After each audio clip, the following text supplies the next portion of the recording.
अच्छा सुनो, सब्सक्राइब करते वक्त ना घंटी बजा देना ताकि जब मैं ऑनलाइन आऊँ तो तुम्हारे फोन की भी नमस्कार दोस्तों, इस समय की पहले बड़ी अपडेट हम आपके सामने रखेंगे।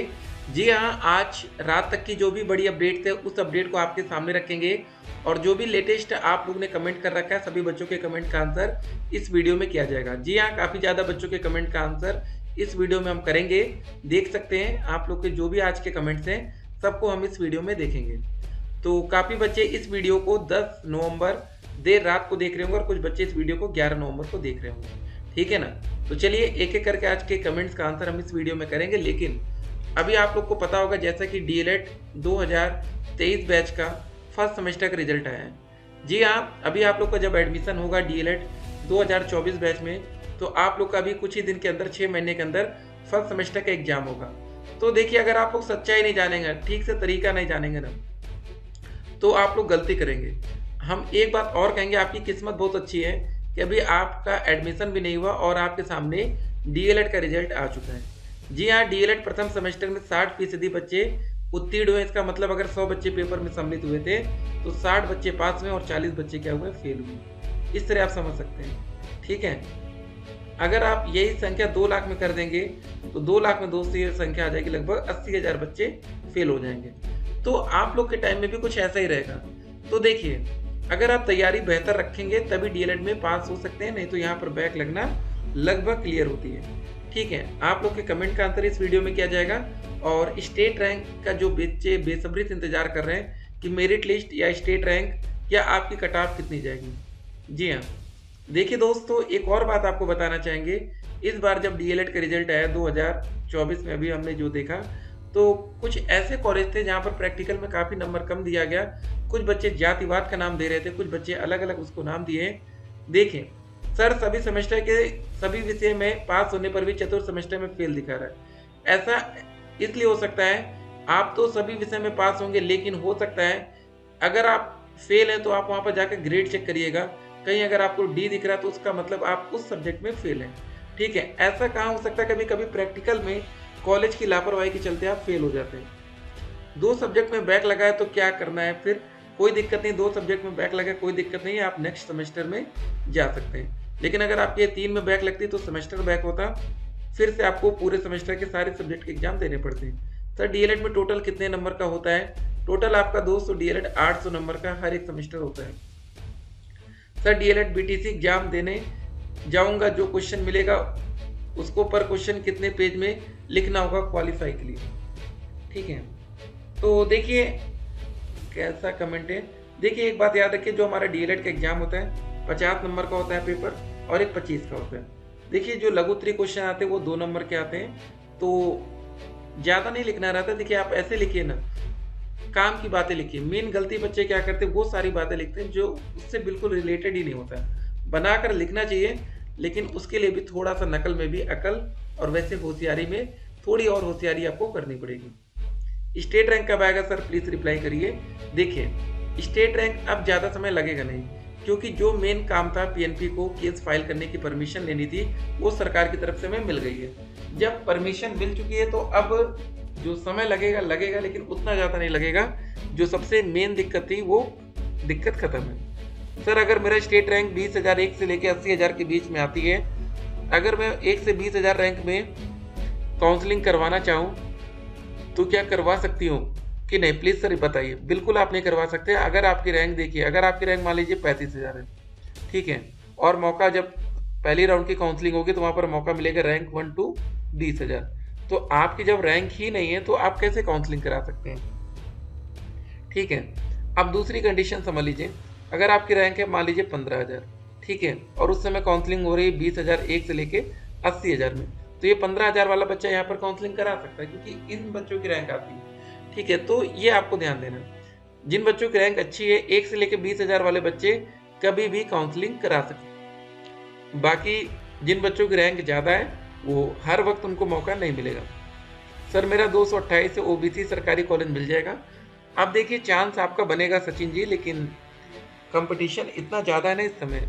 डाइट के लिए बच्चे मतलब बिल्कुल उतावले हैं, लेकिन अभी आप लोग को कुछ डाइट के रिजल्ट भी देखना है। देखिए अभी आप लोग एडमिशन लेने वाले हैं तो एक बार उस कॉलेज के बारे में पता कर लीजिएगा, ठीक है ना। तो ही एडमिशन लेना है। बैक पेपर का नहीं दिखा रहा है बिल्कुल, अब रिजल्ट आ चुका है। अब ध्यान से देखिए, रिजल्ट दिखेगा 216 है, ओबीसी से आपको प्राइवेट कॉलेज मिलेगा। अब तो पूरा विश्वास हो गया है काउंसलिंग 2025 में होगा।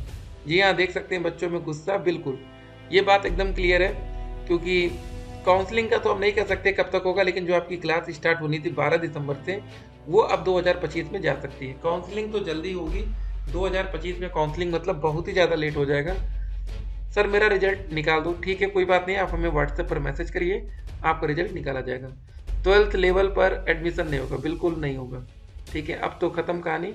सर मेरा 204 नंबर है, लेकिन देखिए हाई कोर्ट का आदेश है, तो इस आदेश को चैलेंज किया जाएगा, ठीक है ना। आने वाले टाइम में अगर कोर्ट का और आदेश आता है तो ऐसा नहीं कि 12वीं पास छात्रों को मौका मिल नहीं सकता, मिल भी सकता है। सर मेरा 204 नंबर है, SC कैटेगरी है, आपको प्राइवेट कॉलेज मिलेगा। कब आएगा मेरिट लिस्ट? अब ज़्यादा समय आपको लगेगा नहीं। देखिए नो योर रैंक, यही दोस्तों, यही से आप अपनी रैंक चेक करेंगे कि आपकी रैंक कितनी बन रही है।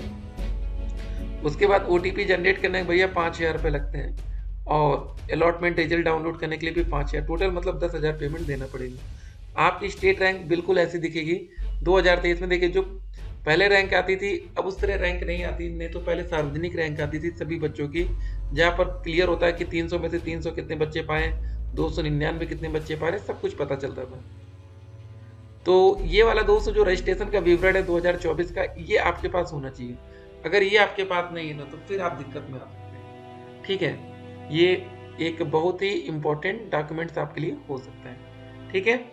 तो यूपी बोर्ड आप देख सकते हैं ये सारी चीज़ें, तो तैयारी आपकी पूरी होनी चाहिए। उसके बाद आगे देखिए काउंसलिंग के लिए जो विज्ञप्ति रहेगी, तो यहाँ पर आप देख सकते हैं जो स्टेट रैंक हमारी आई है, इसमें देखिए एकदम क्लियर रहता है कि 1 से लेके 1 मतलब 20,000 तक सबसे पहले मौका मिलता है। और फिर देखिए यहाँ पर जो सेकेंड राउंड होता है ना, ये पहला ये दूसरा, 20,000 1 से लेके 80,000 तक।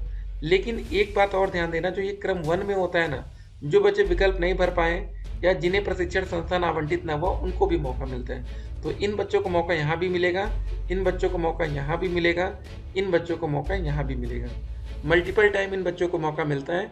तो अगर आपके मन में एक सवाल होगा कि सर हमें डाइट नहीं मिलेगा, तो कोई बात नहीं, आप प्राइवेट लीजिएगा, नहीं तो 5,000 रुपये आपके फंसेंगे, ये भी ध्यान रखना है। 16 अक्टूबर को आपकी स्टेट रैंक या मेरिट आने वाली थी, लेकिन नहीं आई, ठीक है।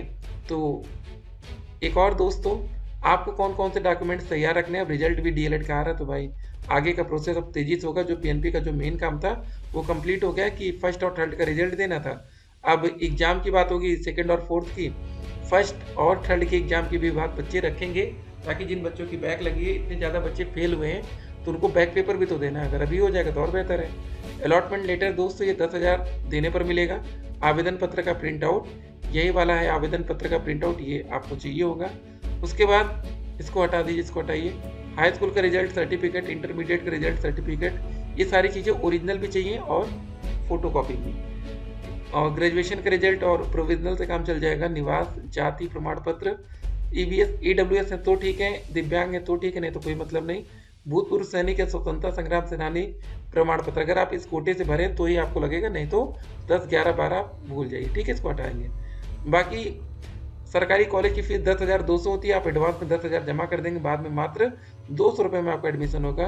प्राइवेट कॉलेज की फीस 41,000 होती है, एडवांस में आप 10,000 दे देंगे, ठीक है, तो बाद में आपको मात्र 31,000 फीस दे के एडमिशन होगा। शपथ पत्र आपका लगेगा, ये कॉलेज वाले आपको बताएंगे, इसके लिए परेशान मत होइएगा। आधार कार्ड लगेगा और फॉर्म भरते समय आपने एक जो ID दे रखी वो लगेगी। चलिए, अगर अभी तक आपने DLED का रिजल्ट डाउनलोड नहीं किया तो कमेंट बॉक्स में लिंक है।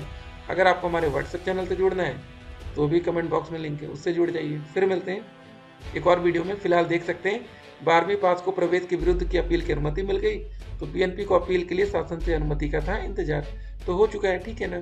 तो फिलहाल अब DLED छात्रों के लिए जो बच्चे 2024 बैच में आ रहे हैं, उनके लिए कोई दिक्कत नहीं है, कोई अड़चन नहीं है। डायरेक्ट एडमिशन काउंसलिंग के बाद होगा। डायरेक्ट कॉलेज की कट आप 200 से ऊपर वाले ही सोचेंगे, नहीं तो प्राइवेट का देखेंगे आप लोग, ठीक है। चलिए, ऑल द बेस्ट। DLED में लाखों बच्चों की बैक लगे, जो बच्चे नए एडमिशन में आ रहे हैं ध्यान देंगे थोड़ा सा। क्या डेट एक्सटेंड हो सकती है, एक बार आवेदन की तारीख को बढ़ाया जा सकता है, तो अभी इस पर कोई विचार नहीं चल रहा है। अगर बढ़ाना होता तो पहले शासन से अनुमति यहाँ पर भी लेना पड़ता है, ऐसे PNP डेट नहीं बढ़ाती, ठीक है ना। फिर मिलते हैं, स्टे कनेक्टेड।